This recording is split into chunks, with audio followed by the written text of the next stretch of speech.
Hello all, thanks for tuning in. If you like what you see, please subscribe. Today we're going to go way back into the scale history. You're looking at a French Etat built by Robert Marescot over in Paris. This model dates back to about 1928. He started in the mid-20s doing scale models. During this time, pretty much the toy world is pretty much the toy world. They were trying to emulate more or less toys, and Marescot really upped the game quite a bit here. So producing scale models. These are just tin and aluminum. Nicely proportioned though.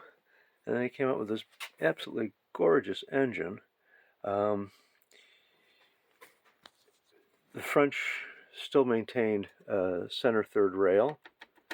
They didn't see a problem with that, but he did produce this absolutely gorgeous engine. Unfortunately, he used some die-cast wheels here, which, as you see the engine wobble down the track, that's the cause of that. But absolutely stunning proportions.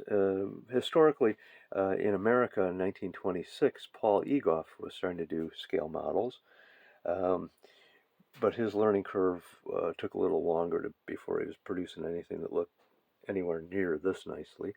About 1930 or 31, Marescot sold out to one of his employees, Fournereau, and he upped the game quite a bit. So Fournereau started to produce similar basic engines, but adding a lot more detail.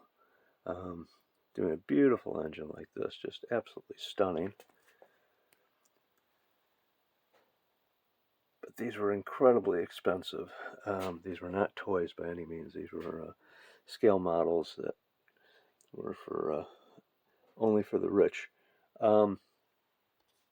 This one back here, the Fournereau, has been modified for two rail. That's why I was able to run it on the other layout. But as it was built originally, it would have been for the center third rail.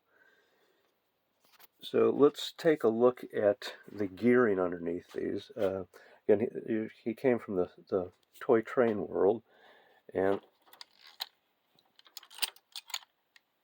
you can see all the gearing underneath this. It's absolutely incredible gearing. You can see the center third rail pickups, but really quite a work of art.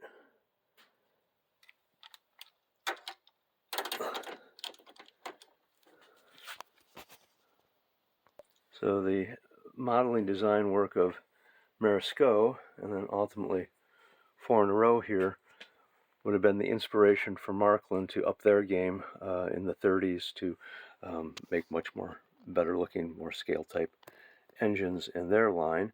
Fournereau was quite an advocate for the scale world. In 1937, he started producing the local review, promoting scale model trains in France, and they continued producing trains up until 1960, and they ceased. But the magazine continues. So we'll throw it back on the track and let it run a little bit more.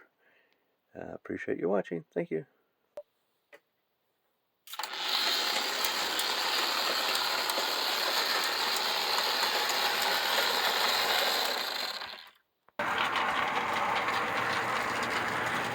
Thank you for watching.